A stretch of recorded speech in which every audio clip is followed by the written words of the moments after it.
braids? So I did learn that in school, and I never thought I would need it, so I didn't pay attention. Shame on me. Wig making is expensive. It was just a different ball game, and realizing like, okay, like I've had people be like, oh, just make it, it's okay, however it fit. I'm like, no, the measurement is really the part. But once you have the measurement and you apply the measurement to the canvas, in no time, there's always a space for someone to start.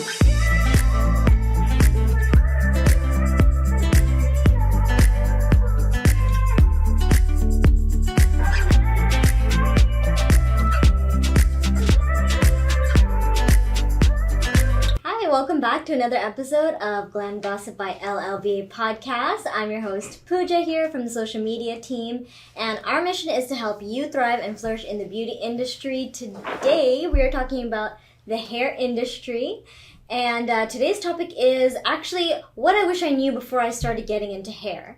And this is a topic that's pretty new to us, actually. We've never had a hair specialist on the podcast before, so please join me in welcoming today's guest, Shaneekwa from Unique's Touch. Hi, so, guys. Shaneekwa, why don't you tell us a bit about yourself and a bit about how you got started? So I really got started because I migrated to Canada, and I was up in the air trying to figure out where I wanted to go in life. I was 18, so being here with no parents and trying to figure it out, but still wanting to please my parents, being that a lot of times, especially from like a Caribbean country or a third world country, doing hair wasn't the best career choice. So I was iffy on like figuring out what I wanted to do, but I would have friends, family ask me to do braids for them, and they would always tell me how good I was, and I should start my own business, and eventually that's what made me started.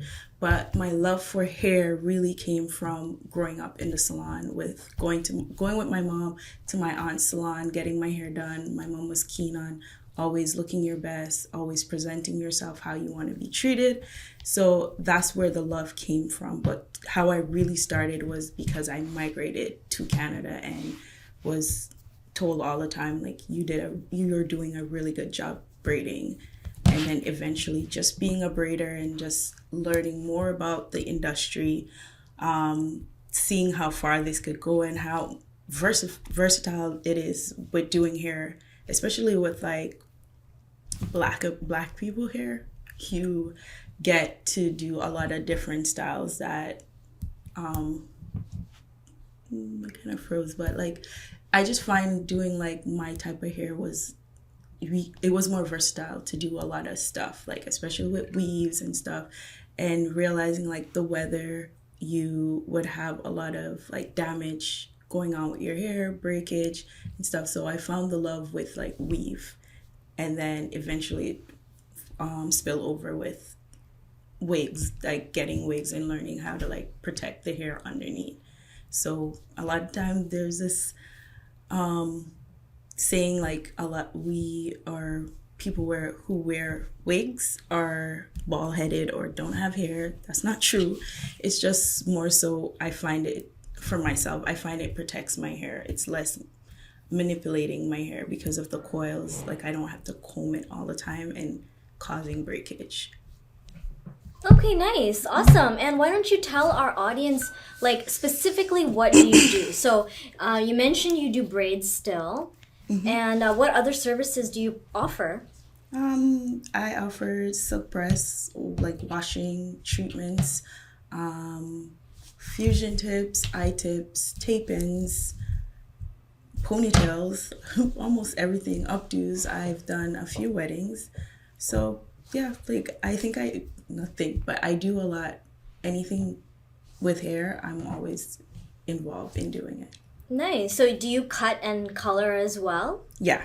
Yes, I do. Oh, wow. So you literally offer everything, right? Literally everything. Yeah. That's amazing. Yes. That takes a lot of talent and skill for sure. What do you think?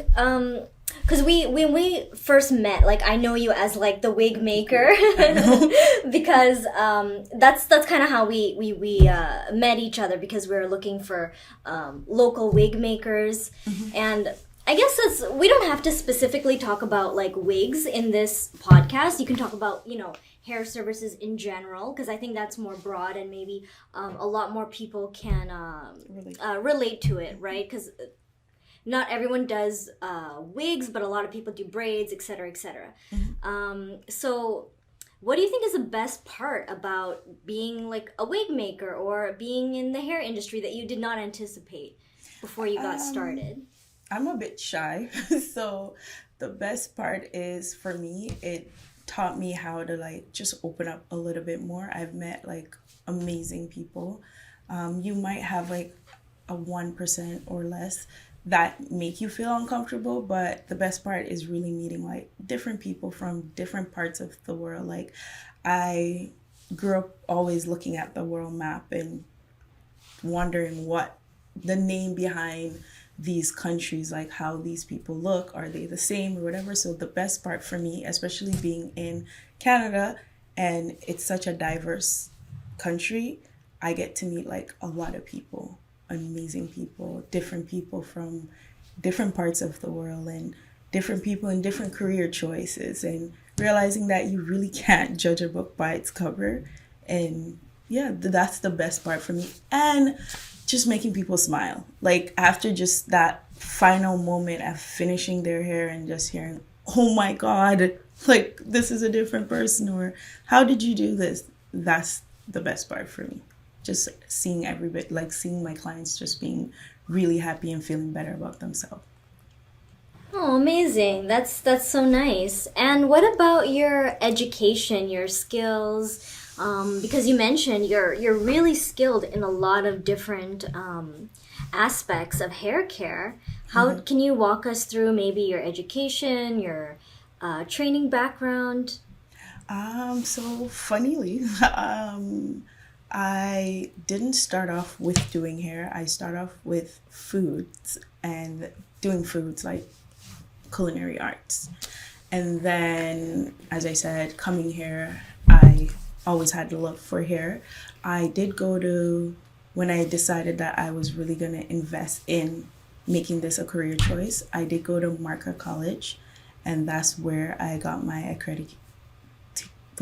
I'm having a tongue twister, but that's where I got my accolades from, where I got to learn the basics and learning how to do cut and color, and basically learning how to deal with people on the floor when you're in a salon, and meeting other people and seeing how to do like other styles and from different backgrounds, and learning how to do different hair textures and stuff.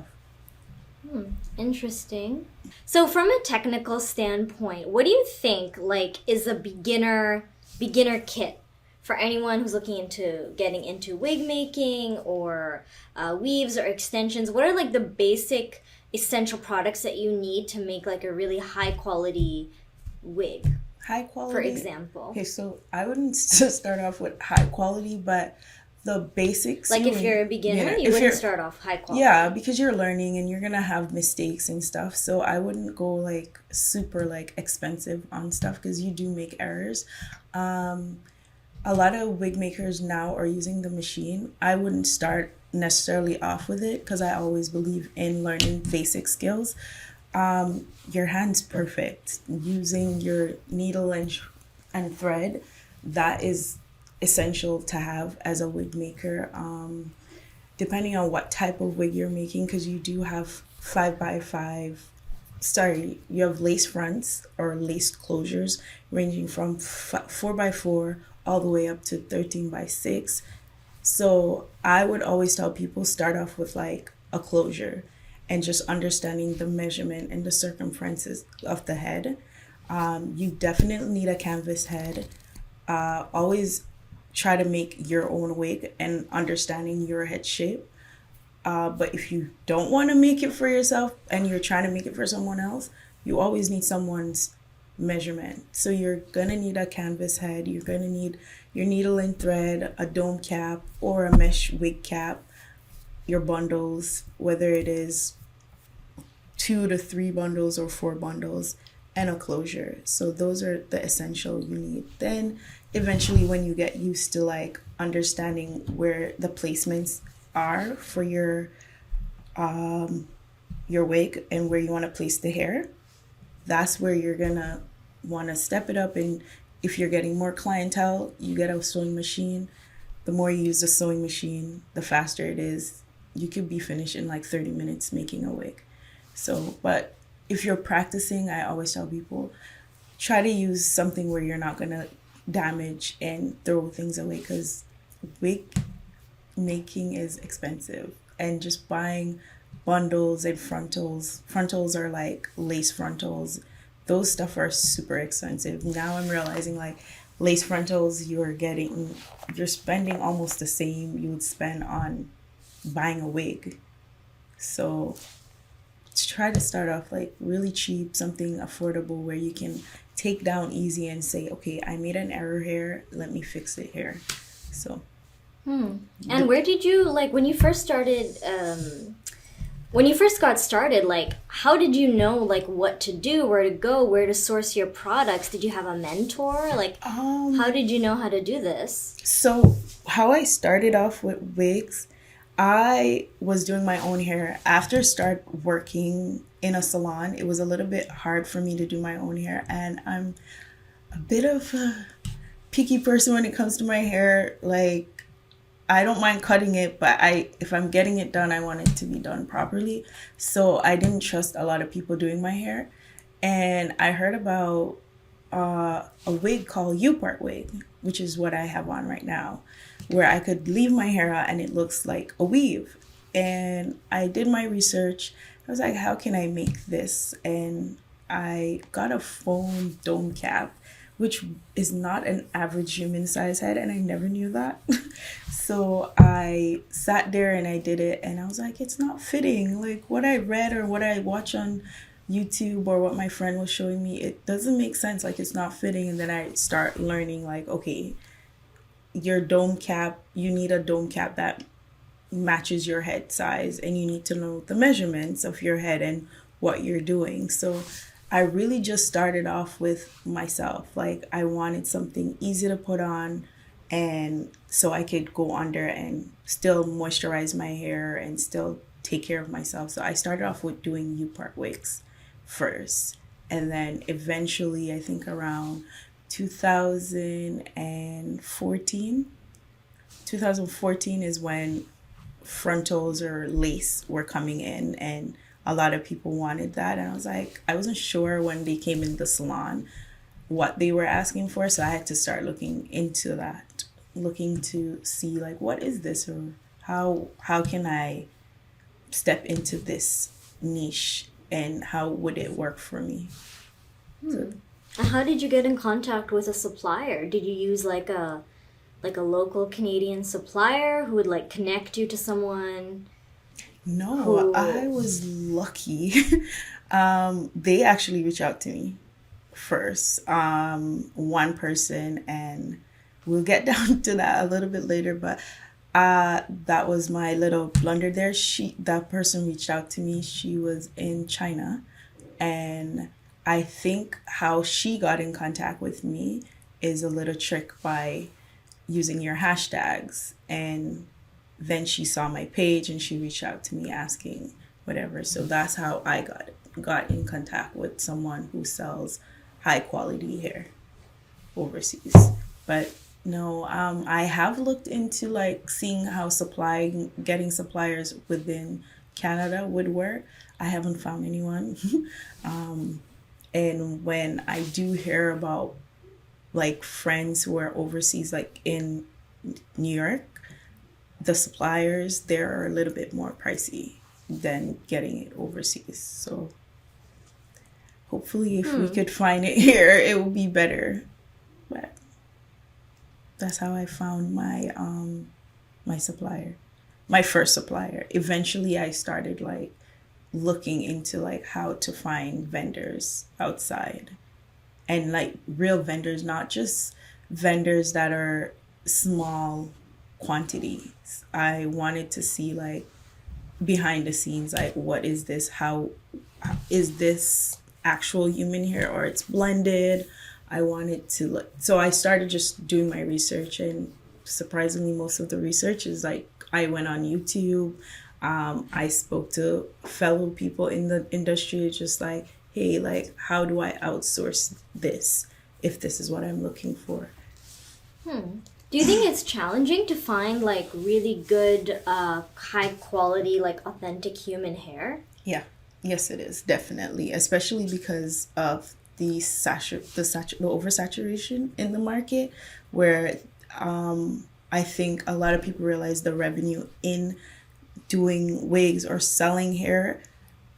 It's a craze so many people want, and I don't think it's enough donors to get like real, like human hair, 100% human hair. And a lot of times you end up getting something that are mixed or it's completely not human hair. So I find ever since the blow up of like human hair again, and like raw virgin hair, all of those stuff, it's just harder. It gets harder and harder. Like you will start off with a vendor and you're getting everything good, and one more batch and you're like, hey, this is not the same quality.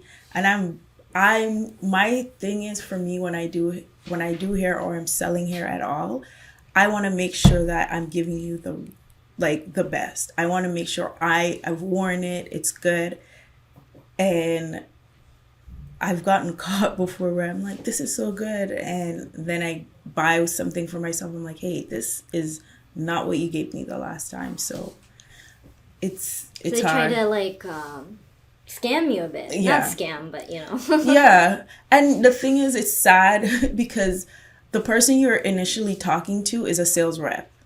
They work for a manufacturer. So it's not them. It sucks because they're putting in the work, like, hey, the person needs this and this is what you're being sold. So that's when I start doing more research and realizing like the difference between raw hair and virgin hair. And it was just a different ball game, and realizing like, okay, they're both human hair, but I realized with raw hair, it's more of like one donor per bundle.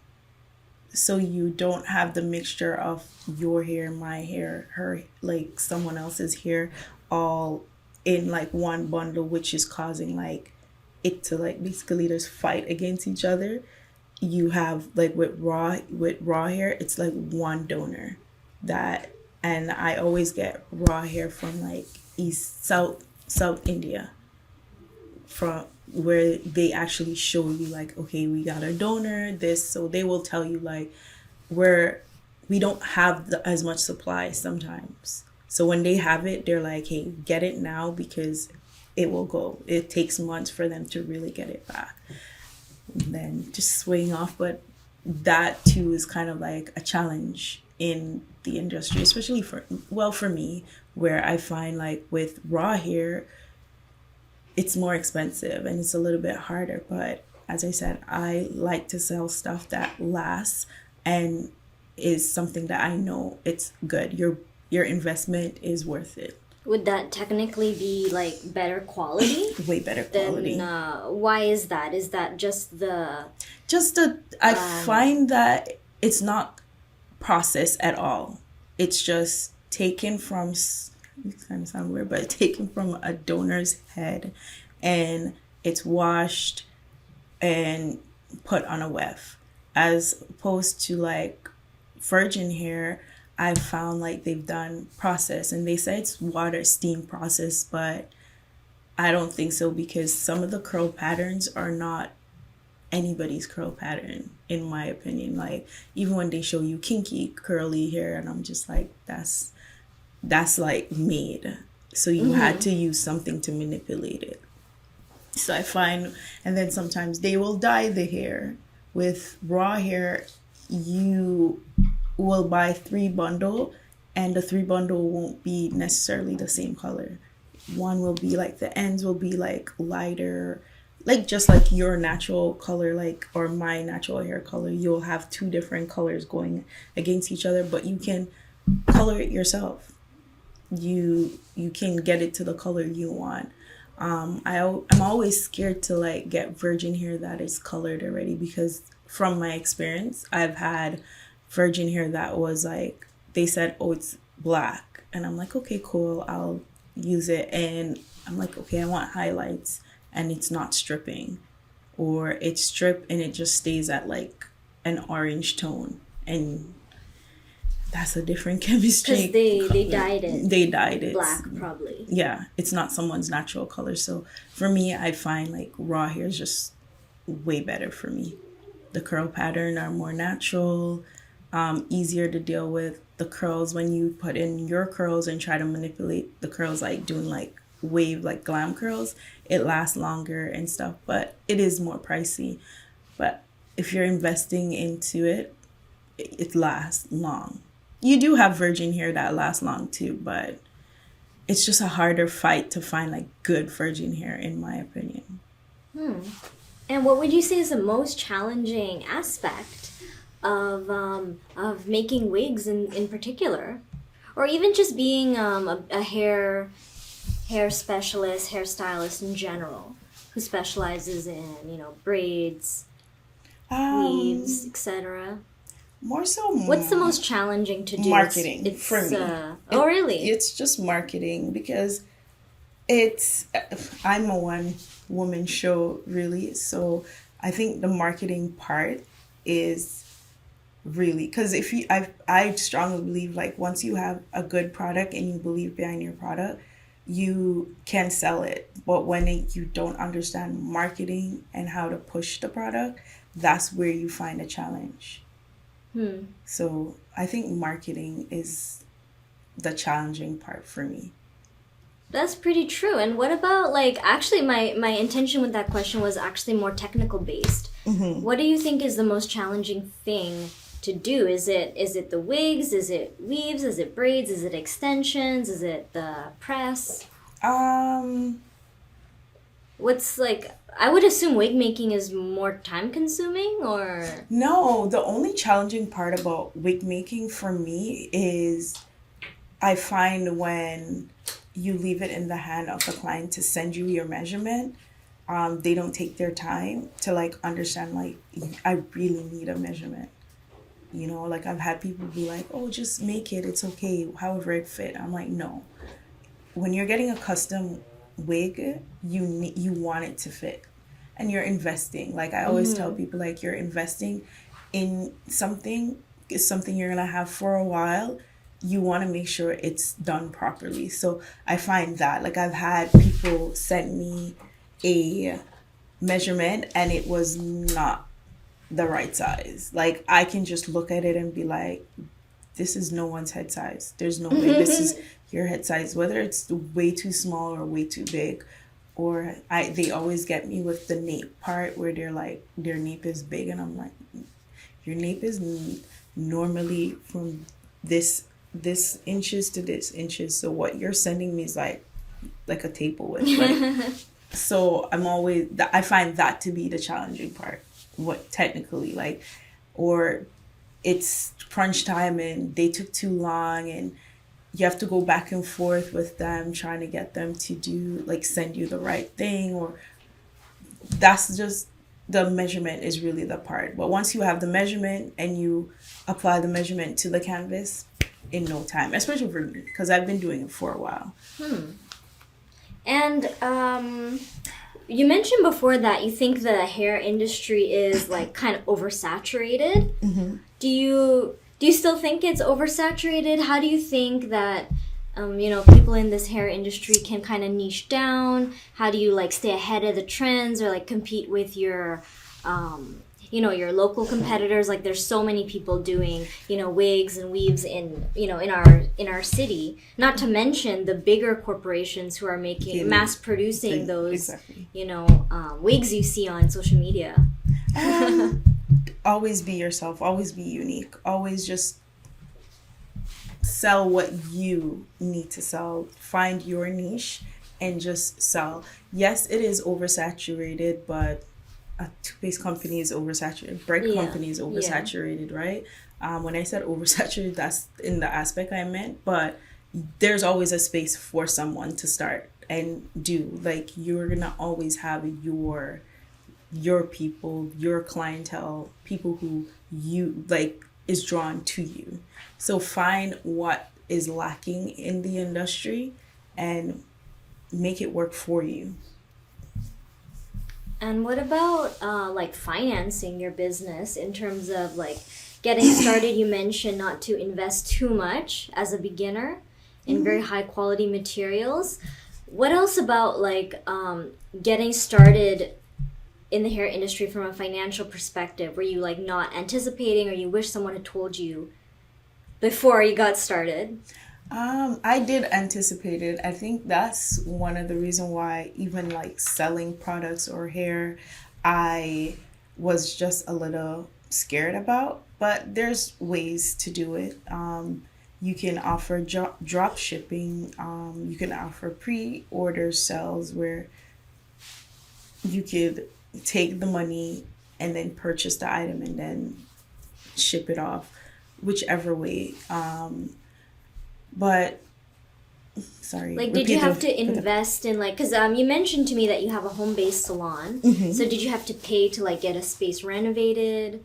Yeah, or anything like that? So, and that too, you want to invest in the aesthetic of like what, because you want people to feel comfortable spending their money where they're spending their money.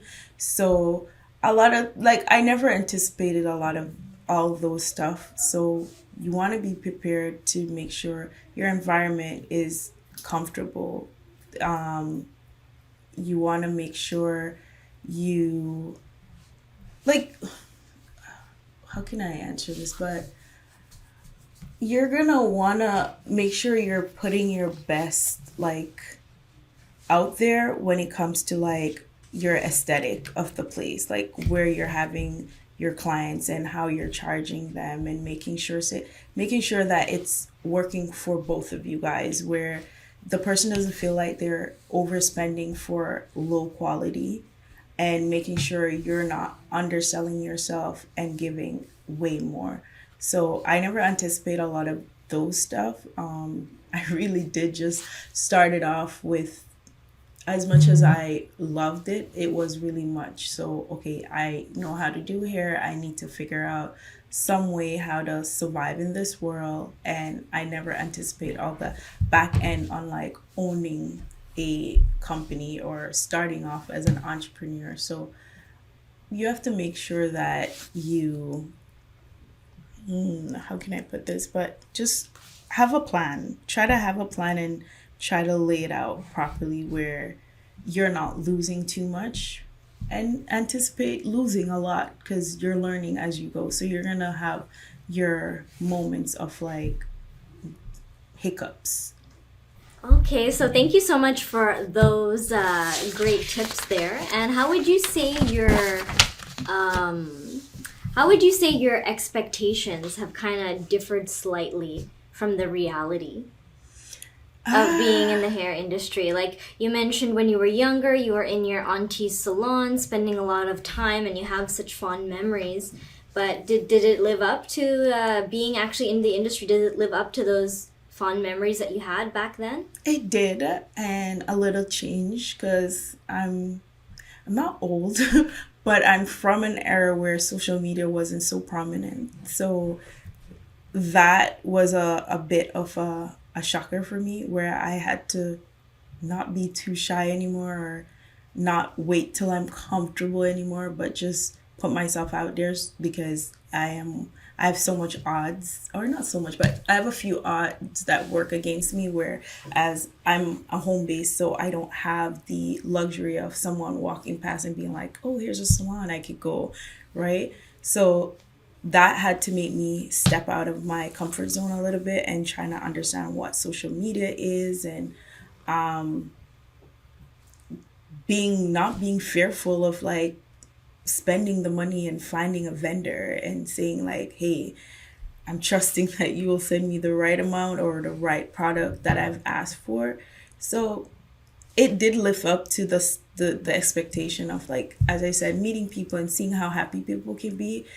But I never understood the back end of, like, buying the products and using the products and trying to understand how do you budget of, like, how do you price point your service and your wigs and all of those stuff, and incorporating renovating your space and making sure everything is looking good, and making sure you understand social media and how to present your platform and what your niche is, and not, and then trying to just initially just be you, be your unique self, your authentic self, and putting it out there and hoping that everybody that sees it likes it, or even a few percent, like 40% to 50% likes what you put out there.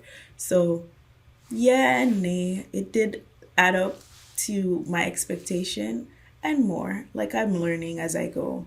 And where do you see the hair industry in the next 10 to 15 years? Where do you see the hair industry? I see it going far. I see it going, I think I said it before, it's a forever changing industry, and we always end up back to the beginning. We always, meaning their style never go out of style. It just pause for a moment and recycle all the time. So I think there's more to come. There's always going to be more to come. More things are going to be improved. We're going to find different and more innovative way to make people feel better about themselves, because most people do it so they can protect their hair, or some people it's an illness, and some people it's gonna always change. Someone's gonna find that niche and say, hey, let me do this. What if I do this? How can wig making look different? How can I make it easier to put on a wig and not make my client have to work hard? So there's gonna always be, I feel like within 2 years we're gonna see something new come out. There's always something new, always something improving in this industry. Well, interesting. And any advice you would give for anyone aspiring to get into the hair industry? Make sure you love it. Don't only just do it for the financial aspect of it, because then that's where the quality fails. It comes with a lot. I always say you're initially like that unpaid therapist. You're dealing with a lot of people with a lot of different emotion, and you too have your emotions too, and you're gonna have to learn how to, like, incorporate it or gauge the emotion and how to deal with it. So I always tell people, make sure you love it. Make sure it's something you really admire and want to see it thrive, because I find, like, a lot of times in the industry, a lot of people just dive in because it's something easy to do, even though I did that at one point. You lose the love for it, and then that's where the breakdown comes in, where a lot of times clients are like, hey, I went there and I'm feeling uncomfortable, or she didn't treat me well, or it's bad customer service or whatever. So I always tell people, make sure you love it. Make sure it's something you find passion in, or some sort of like. And if not, then I don't think you should get into it, because you have a lot to deal with. You have a lot to deal with when it comes to, like, financial and people's emotion and your emotion. So I would say just make sure it's something you really admire and want to do. Okay, so you must get, like, all the good, gossip. Sometimes. Do you like that aspect? Is it fun? Or are you like, sometimes you'd rather not hear? Sometimes I'd rather not hear certain stories.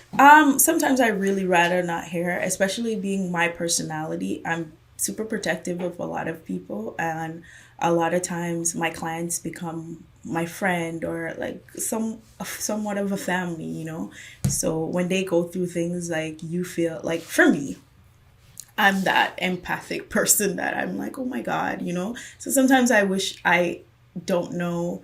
And then sometimes when you're dealing with people who know people, because initially, like, as I said, I'm a home base. So a lot of people who do come to me they come through knowing someone else. And if you and one person have a disagreement, sometimes a next person is like, hey, I'm not coming anymore because this person doesn't talk. So sometimes I'm like, I wish I just don't know. But I do love it. I love meeting people and hearing people's perspective. And I always have my TV going, and we're on Netflix, and I'm a reality TV person. So I like to pick people's brain and understand people's perspective of like, oh, so what do you think about this new blog about this person and whatever. So those are the good moments. But then when it gets personal, it becomes tense. Wow, interesting. Yes. That sounds fun though. You get It to is kind of fun. have like a little girls You do. You do. Especially like girls on session. days when Well, do you have male clients too? I Some do. male clients? I do, because I do braids too. So a lot of times I get like a lot of male clients wanting to like just braid their high tops or just braid their whole head. So I do have male clients. That too is a different struggle. But Really? I do have That's male. fun. Do you do like the fades and stuff too, or just braids? So I did learn that in school, and I never thought I would need it, so I didn't pay attention. Shame on me. I really was just like, that's for barbers. Like, really, do I really want to know that? Or I just want to learn to weave and color. I really just wanted to learn color and understand it. And when I finally figured out what color it was literally like us being in art class. It was like, oh my God. So I didn't understand, like, it really just canceling out this and understanding art. So that's really why I really went to hair school, to like understand color. But I did learn about fades, and I was scared because I'm always like, if it's gone, it's gone. Like, I don't want to like you move, or I don't want to go in too deep and not understand it. And I never had that much people who would allow me to mess up their fade.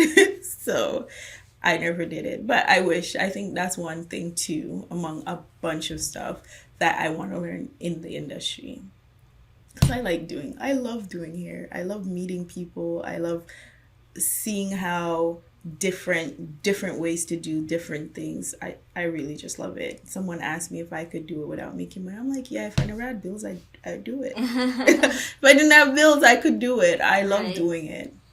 Well, that's what we love to see here, is like people doing what they're really passionate about. Yes. And thank you so much, Shaneekwa, for joining us on today's episode. Do you have any like final words or any last thing that you want to say maybe? Be kind. Be kind to people. Love what you do. Live life. It's only one life you have, and just enjoy every moment. Well said. So if you want to follow Shaneekwa, you can find her at Unique's Touch on IG. And thank you so much again. Thank you so much for having me. Thank you guys for watching. And don't forget to check out our website at LLBAprofessional.com. So until next time,